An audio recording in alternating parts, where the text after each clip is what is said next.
So have you ever heard of the Curse of Superman? Well, if you haven't, let me explain it. And believe me, some of these stories are going to make your skin crawl. So first off, the first ever actor to play Superman in live action was Kirk Allen. And although what happened to him isn't the worst thing to happen in this list, it is still pretty bad. After playing Superman in the 1940s for a number of different series, he didn't actually get any other work afterwards. His career literally just died. He did end up playing Lois Lane's dad in 1978's Superman, but after that he passed away in 1999 with, well, relative obscurity. The youngest victim of the Superman curse is Lee Quigley. In 1978's Superman movie, he played a young Superman when he was just Kal-El, and sadly he passed away at just 14 years old. But this is where things get really, really interesting. The tragic story of George Reeve. I'm not going to go into extreme details about this case, and I might do in a future video if you want me to, but George Reeve died in mysterious circumstances. He played Superman in 1951's Superman and the Mole Men, and a series of My Adventures with Superman. And like other actors who played Superman, he actually struggled getting work after playing Superman. But just a few days before he was supposed to be getting married,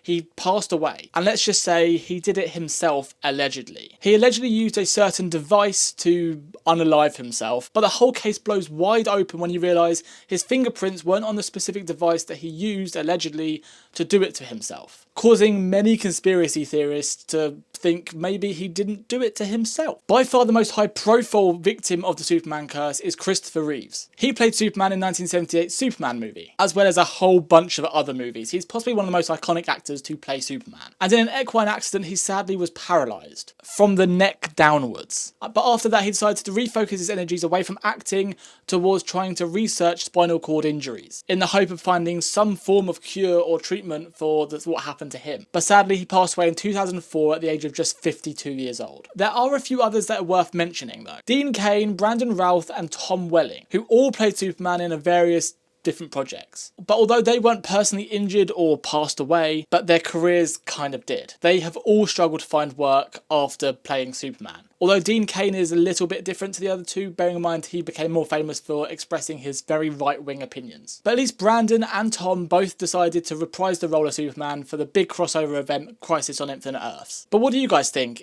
Does the Superman curse actually exist? Because this is just a load of different coincidences maybe.